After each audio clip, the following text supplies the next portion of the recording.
Sometimes you gotta just start.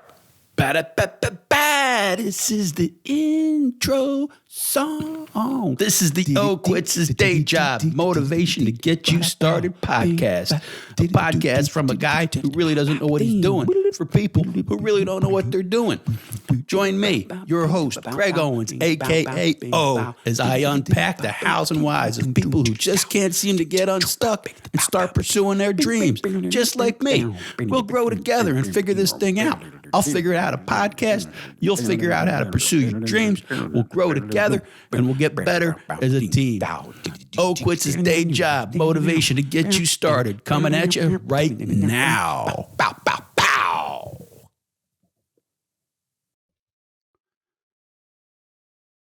Hey, everybody. Welcome to another episode of O Quits His Day Job. This is episode 4. Thanks for sticking around. If this is your first time joining us, welcome aboard. Glad to have you. If you are a returning listener, I thank you very much because I totally get it that this thing hasn't started off phenomenally. I understand these shows have been a little shaky, but you know what? They're just going to get better and better. And that's what it's all about. We're growing together. We're starting something that we weren't really sure about we could do, and we're making it happen. You're growing with me. You're going to do the same thing with whatever your dream is. We got a great show. Did you check out? Did you notice the new intro? I changed up the intro just a little bit, not a lot, but I just wanted to make it a little shorter, a little more exciting. I don't know. Maybe it worked, maybe it didn't. But anyway, great show today. Our guest is Joel Richardson, and I'd like to thank him for being a guest so early on in his podcast experience with me. Because I'll be honest, I watched the playback. I interviewed him a few weeks ago, and I've been editing and trying to make it good. And I've watched it back. He was great. A lot of cool stories, a lot of great information, some inspirational stuff. It's going to be awesome. Not the best interviewer. Another thing, we're going to work on it. So I thank Joel for being on because it's a great interview. We're going to have a great show.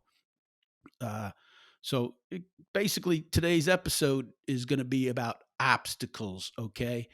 Overcoming the obstacles. Because whatever your endeavor, whatever you take on, whatever your dream is, you're going to get smacked around with a lot of obstacles. They're going to smack you in the face, and it all comes down to how you deal with it. Whether you like it or not, they're going to happen. And you get hit with one, and you could do what? You could just quit. Screw it. I'm done. I can't do it. I knew I couldn't do it, and I can't. Or you come up with a solution. You come up with a workaround. You learn from it, and you get better. That's all it really comes down to. You know what I mean? You always just got to, maybe it's a mistake. Maybe it's something you didn't anticipate. But whatever it is, you just figure it out, and you keep moving forward. They say I don't know what the phrase is. Life is 1% what happens to you and 99% how you deal with it once it happens, whatever that means. What it means is you can't control what's going to happen. You can only control the way you react, okay? You can't control what somebody might say to you. You can only control the way you react to it. You can only control the way you let it affect you, okay? So this guy that we're going to have on is a phenomenal story about overcoming obstacles. Because the other thing you're going to have, you might have a dream or something you want to take on, and you start it out and it kind of takes a bend and starts going a little bit of a direction you didn't expect. That might not be the worst thing. That may actually be better. Go with it. See where it goes. See where it takes you. And if you don't want to go, roll it back and start again. The perfection thing you got to get off of. We got to not worry about everything going exactly as planned. Joel Richardson, our guest today, he wanted to be a stand-up comic, started out doing some of that. Then he started putting on some shows, and then he realized he likes doing that more than doing a stand-up. He was better at producing and booking shows, and before you know it, he was booking 16 shows a weekend. He was making a living doing nothing but booking shows at bars and VFW posts and that wherever, you know what I mean? And he then went and decided he's going to open his own brick and mortar comedy club, his very own comedy club. And that took off. And then 6 months later, COVID hit, boom, shut that down. Another obstacle, huge one. And he overcame that. And we're going to learn all about it. So this is going to be a great episode. We're going to learn how to just take those obstacles and fight through them.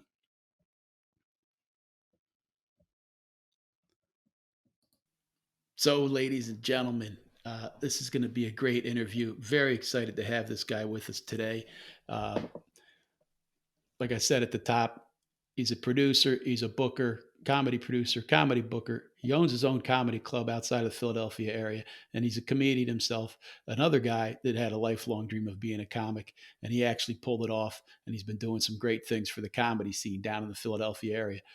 Ladies and gentlemen, I'm going to bring into the room now a very good dude, Joel Richardson. What's up, man? There he is, Joel Richardson. How's it going, man? You can't hear me? Yeah, I got you. You can't Oh, hear okay, me? okay. You good? You What's up, got me? man? How you doing? Good, good, good. All right. I'm already recording, but I can edit out a little bit here. I, Okay. Yeah, yeah, we'll uh, go right into it. yeah. Does it look So, okay? huh?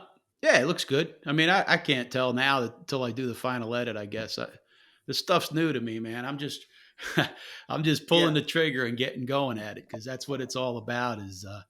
As I told you, our theme is getting people to get over that hump and start pursuing their dreams. So Yeah. uh, that's as I already introduced you. That you're a guy that also was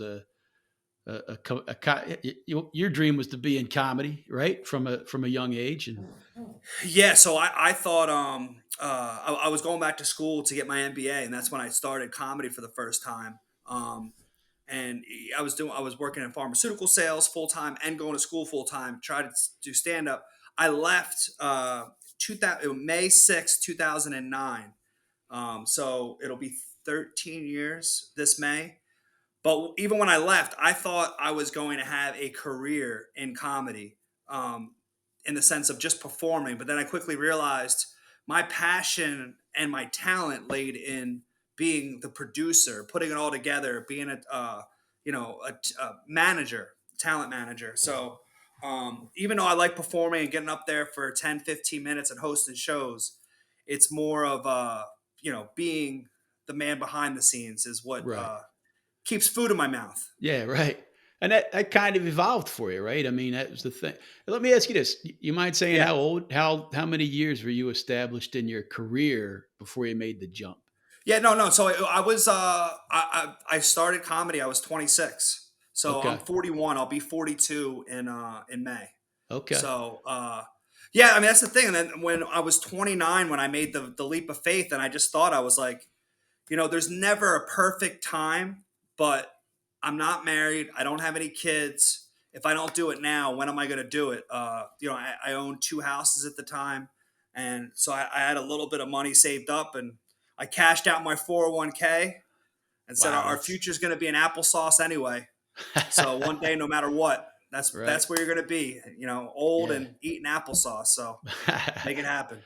That's great, and that is a ballsy move. And then it evolved for you, like you just said. You did it to be a comedian, but now you're more of a promotional. You're on the back end of it more. Yeah, so like right now I'm down in Florida doing shows, and it's in the 2019 and the first 2 months of 2020. I had what they say, and multiple streams of income. I'm producing show. I did shows in 22 different states, and I had my own comedy circuit where the first Saturday with this at this place, and the second Saturday different venues in and around Philadelphia, whether in New Jersey or Delaware, Maryland, New York, Pennsylvania, obviously. Then I was managing comics and sending them all over the country, and then I had my own club.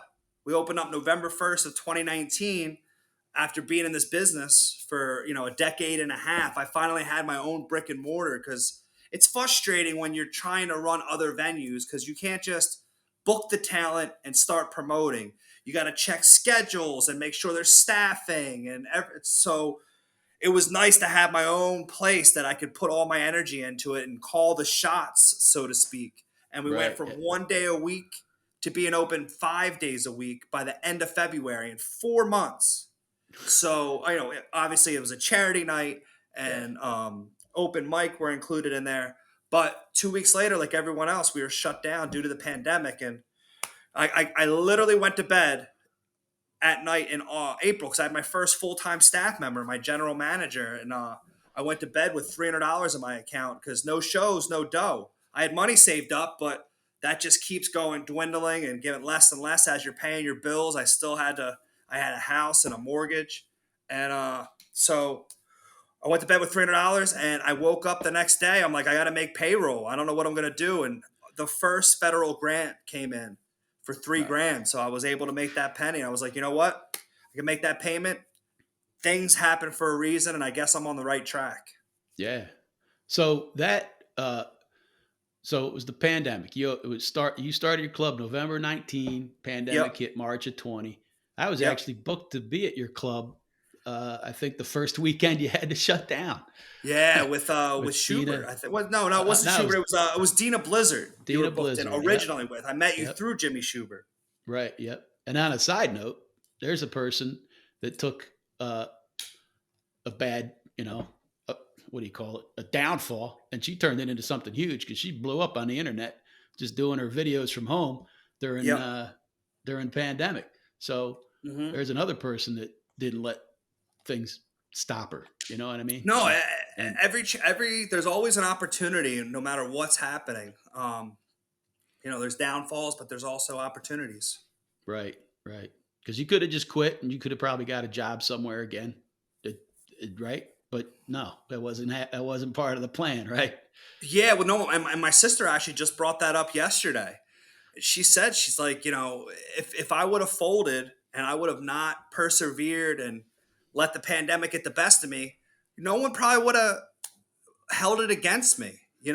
Like entertainment was literally the one that and the restaurants were two of the hardest hit during this pandemic because you can't gather. You have to Right, social distance. You can't be indoors, and that's everything that we're about. right. But we came out swinging, and even people now, like more people know my. So we got mentioned on Ron Bennington, and we get mentioned on all these podcasts, and it's great. You can't pay for that kind of endorsements and advertising, but Ron Bennington was talking about the two winners during the pandemic were Tim Dillon because he blew up in his podcast, and he goes and Soul Joel. He goes, and just last week I realized his name's not Soul Joe. But it's cool, man. Just to be able to work with the bigger acts and still hire the guys that I was hiring before the pandemic and build the business model. It's nice to keep growing, even during a downward spiral that the economy has. Right, right. So, uh, it probably seems like ancient history to you at this point, but can we talk a little bit about how you did keep things going? Because you were pretty uh, eh, pioneering, really, with what No, you did. I'm in the middle of writing the book, man, and the book's going to be Eh, called How I Made Lemonade from COVID Lemons. It never gets old for me, man. yeah, So through our landlord and one of the state representatives, Joe Cerisi, um, locally to where we were in Royersford, he suggested that we start doing shows outside and provide entertainment and some, a, a brief little time where people can laugh and enjoy themselves. which was So needed. we took a 40-foot stage that was a tractor trailer bed and turned it into a black box stage. Then we took a lot that used to be a yarn factory. Literally, we're digging the stage and how like we're out there, and that's how I lost weight and got a little tan because I was outside, just doing all that. And my sister suggested that Deanna that we put because it just looked like an empty lot. Like it looked like a dried up desert where there was like big cracks and everything. So we just put 200 tons of sand. It's 9 tractor trailer loads of sand, and it just covered. And then people weren't traveling that summer, so people felt like they were at the beach. They put their toes in the sand. They brought their own chairs. They brought their own food. They brought their own drink, and that was our business model before the pandemic. And everyone kept saying, "Oh, you want to get your liquor license?" I was like, "No, the liability's not on us." And people are invested in the show. They get to bring and enjoy whatever they want. We're pretty much they're bringing their living room to us, but we're Right, providing the entertainment. And people love that business model. And so many people explain to me that because they're bringing their own stuff and they're carrying everything from the car, sometimes 2 and 3 trips to Yeah. come down. That's why those Told me. crowds were so hot, because they felt like they were part owners and they were invested in the show, and it Yep. was off to the races. They don't have to worry about the staff or the loud waitress or waiter from the standpoint of the comics.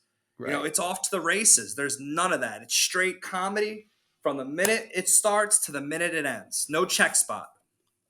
That's awesome. And I watched their documentary, Soul Survivor, too, that people can Right. check out on YouTube that tells the whole Yeah. story. And Right. one thing that fascinated me is when I heard you brought in tons of sand, I'm picturing dump trucks, construction vehicles. Not quite. How'd you pull that off?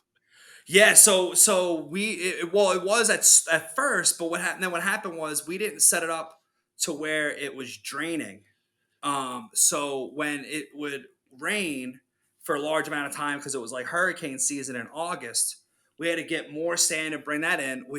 We took my sister's Traverse, which is a Chevy. It's a 3 rows, and she just went and got 2 tons of sand herself at Lowe's, and I guess it was just too much. Like, you don't read the owner's manual, but your car can only tow so much. Even though it's an SUV, it can Right. only Yeah. tow so much. It's not a tractor trailer. People So overestimate the SUV.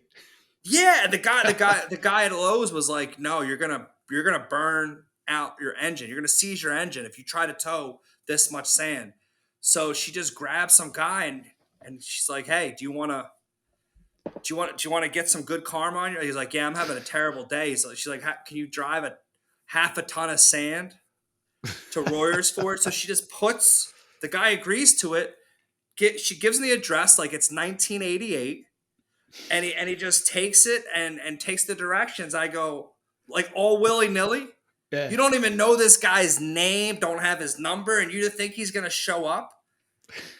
And Greg, when he showed up, we helped him out, and I was like, "Can I offer you like free tickets to a show or something?" And he goes, "I don't have any friends." Oh, wow. Man. Yeah, Well, you made one that day. That's for sure, man. it all worked out. Yeah, man, it's Yeah. crazy. But that's just what that's kind of the theme of the show is that, we start on these, these endeavors, these dreams and goals that we want to, and stuff's going to go wrong. Stuff's going to smack us in the face. And, I think you're an inspiration as to some of the things that can keep happening and you just keep getting through them, man. Yeah, well, So, what's funny is, so we were right behind the Reading Railroad, and Giannis Pappas, which was the night before the big incident when Big J got pulled off the stage. But when the railroad went by, and he was like, "What? Did you just drive around and find where you thought was the best place to have comedy?" And I was like, "Well, before the shutdown, I was in that building." He goes, "Oh yeah, I'm sure four walls keep that freight train that runs 24/7, 365 days a year. Like, it literally came New Year's Eve. You could hear it with the windows open." He's like, "I'm sure the four walls, brick walls, kept it at bay. Sure." And he was right. Like, you could hear it even from inside. You could still hear that train. It's that's great. hilarious, That but is great. it became legendary. Yeah. Oh, Like, yeah. the comics of the audience would like find it fun that if in the middle of a set for a comic they wanted to see what their take was. And one of my favorites was Brewer. We had, our backdrop looked like a AAA minor league ballpark. We had Right. just tons of ads, if you remember. And uh, the one time he was there, we hadn't got to the third level, so there was a hole, and he stuck his head out like he was the train conductor. And Jim made himself like, and he goes, "Oh, coming up on the left hand," like he was a tour guide. Even though it's a freight train, he made it like it was a tour guide train. And he goes, "Coming up on the left hand side is the Soul Joe's Comedy Club. You might have heard of it. It's the Dome. They bring the best comedians from around the country. They went outside during the pandemic, and we're not sure when they're going back in." But it was like just spontaneously off the top of his head. And I'm paraphrasing. I don't know if Right. it's exactly Yeah. what he said, but you're like, Yeah. that's amazing. Like, he actually made himself the train conductor, and people would love that. That's great. That's great. And then the other thing about the outdoors was the rain. Well, you said you had to get, but you didn't have that fancy dome that you had at the end, uh, at first, right? That Yeah, so what happened was it was and people ask, how that all happened and transpired. Well, in the fall of 2020, we had to make the decision on whether we were going to go back inside, which we didn't. Our inside space only held 140 people, and they were anticipating in the fall the second wave of COVID coming back in, and our restrictions in the state of Pennsylvania were 30%. So even at 30%, like in 6 feet away of social distancing, we might have been able to fit 30 or 40 people, maybe. And with that kind of money, even if we charge more, and everybody's like, oh, people will pay. I was like, yeah, but that's not my business model. Like, it's not, you're just going to get less people, but I can't pay the comics, let alone my bills and everything out, the rent and everything out. So we decided to stay outside, and I don't blame, it was a business decision. So they ended up renting out the inside to someone else, and then last year, we had nowhere to go because the land outside was being developed into townhouses and apartments. So right now we're acquiring land so that we can build the dome, because the dome was the best COVID creation that happened. We're going to do shows from Memorial Day to Labor Day outside under the dome, and then the rest of the year we'll do shows, inside in a comedy club, just like everybody else. right, right, and it's going to be in the suburbs of Philadelphia, Mhm. which is a pretty cool thing that you're bringing comedy out to the suburbs and people are loving it. Yeah, and that's the thing, man. You don't have to worry about parking or a two-drink minimum. You bring and enjoy whatever. In fact, we get a lot of people that don't drink, or whether they're part of AA or whatever. Like they come because they don't feel that pressure from society or from a place where everybody's drinking or everybody's doing this. They just come, don't worry about drinking water or soda or whatever it is. They come hang out and they have food, so no one really even notices who's drinking, who's not drinking. But that's one thing I noticed too, that we had a lot of people like that came in, and they loved our place because our shows were good, but they didn't have a 2 drink minimum. Right, right. That's great. So yeah, so the dome, the outside dome, became one of the benefits of all the problems that you had, and now that's been shut down, and so now you quit, right? Now you go back to pharmaceutical sales. Yeah, no, man, you can't. I mean, that's the thing. I mean, that would have been easy. I walked away from $100,000 a year job for car, gas, insurance, benefits, all that, um, just to do this full time. And if that didn't kill me, the pandemic didn't kill me. I mean, it's everything happens for a reason. And Yeah. you know, if anything else, I've been pandemic training for 15 years, so I can sustain anything if I can get around that. Right. So now that you're coming out of it, we all seem to be coming out of it. The restaurant shows are picking up for you again, and your other venues. What are the challenges you've got going on these days? I did end up losing 2 staff members when we first moved back inside, right after we lost the dome. But Dan Cowan and I are in is my full time employee. So that's one thing. We actually grew over the pandemic. I went from one employee to having three. Wow, that's And awesome. when we lost the dome, I went back down to one. But Hmm. during that transition, it was actually a blessing because I saved money, um, that I didn't really need, because instead of being open 5 days a week doing our open mic, we're only open Fridays and Saturdays. We tried a couple of Thursdays, but Omicron was another thing that almost broke us. Right. And that's probably a big challenge. And probably the biggest answer to your question is navigating, because this whole pandemic has made politically divided, and no matter what you do, you're going to offend one side or the other. And we even had people over that Omicron stretch that had bought tickets email us and say, you should be checking vaccination cards, or we went to this theater and they have off nights where only vaccinated people are able to come. And it's like, well, right now we're not even being open on off nights. And I get it. Like if you guys want to wear your mask and the venue can hold up to 600 people, we don't go above 300. So we're literally at 50% capacity. You could take the chair, which isn't nailed to the ground, and you can move it anywhere in that room and social Right. distance yourself as much as you want. And if you're vaccinated, why do you care Right. who's not or Uh, anything like that? It's that's crazy to me. But no matter what you do, you're gonna offend someone. And all we're trying to do is provide laughter.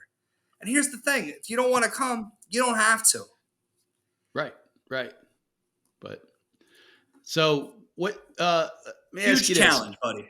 huh? What was I that? said that's a huge challenge. What is? Oh, What? just dealing with that. Oh, Because dealing no with matter people. what, you can't make everybody happy. But Well, I that's right. realize Yeah. that when Yeah. you're dealing with the general public, even before this pandemic, Right. I would talk about whatever comedian or a few people walked out or didn't have a good time. And I was at the Valley Forge Casino before I opened up my own place, and I would have a show of 500 people. I would be stuck on the fact that 10 people walked out and didn't have a good time. And my Right. dad, who's one of my biggest supporters, would just tell me, he goes, even if you had 100 people, 100, which you didn't, you had 500, and 10 people didn't like it. If you equate that to a score on a test, that's 90 out of 100. That's not, it's an A. That's an A minus. Right. He goes, that's a pretty Right. good grade. If you would have gotten a 90 on every subject, you would have got straight A's. You'd be killing it. But now, Right. actually 10 out of 500, it would be more like 97 or 98%.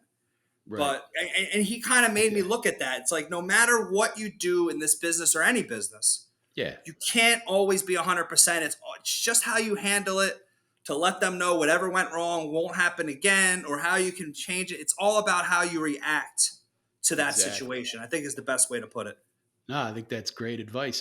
And again, that's one of the things that keeps people from pursuing their dream goals is that Right, they're too concerned with the few, that tiny few that are going to put them down and make them feel bad about what they're doing. And you right. got to not think about just those few. On the business side, I think you're great because you think about what made those people unhappy. And while you're able to put it behind you and move on, it's Hmm. feedback. That's something you can work on. You can't fix them, but it's Right. feedback and you use it for the future. Because, Yeah, uh, and whatever happens is if like there's something wrong with the music coming in or there was a bad song, whatever, like sound, because pretty much that's all we do during the show. You come right, in and you hear songs, you hear music before the show, music after the show. We have the sound during the show with the comics and the microphone and the lighting. right, Those are the three things you have at a comedy show. right. Maybe bathroom issues, but it's like there's very few things that we can mess up. Right. Yeah. So, what as we wrap things up here, what kind of things would you tell somebody that's thinking about starting on a venture that may be a little bit on the risky side? What would be some things you tell them? Try to go through and figure out what your monthly expenses are. And if there's any way before you make that leap of faith, if you can try to minimize as much as you can to simplify your life, pay down bills. Like for me at the time, it was student loans. And I wish leading up to that, I would have probably paid more aggressive because when you're working for yourself, you're not going to have that paycheck twice, twice a month or once a month, whatever it is. It's whenever I have shows, and I don't know sometimes until it's over how much exactly I made. So Right. you have to Right. get used to that way of living. So kind of just calculate, your living expenses. And one of my biggest regrets, or probably my only regret, is when I left the pharmaceutical job. It was May. That fall in October, November, they merged with Merck Pharmaceuticals. They got bought out. Oh yeah. Yeah. And I wish I would have waited because I probably would have got laid off and got in a severance package. But I mean, Well. you can't really think about that or look back. Everything happens for a reason. But Right. financially, there's probably ways that you can prepare a little bit easier. Right. Absolutely. That's good stuff, man. I think one thing we learned is that you're definitely gonna have your challenges, big time challenges when you get out there starting your old endeavor, and you just got to be willing to fight through them and use them as opportunities, right? To find Yeah. something, find the better, find a silver lining. And Yeah, absolutely. so, Always try to make some noise, however you can. Market right. yourself and differentiate yourself from your competitors. What makes you Yeah, unique? yep. And you definitely do a great job of that.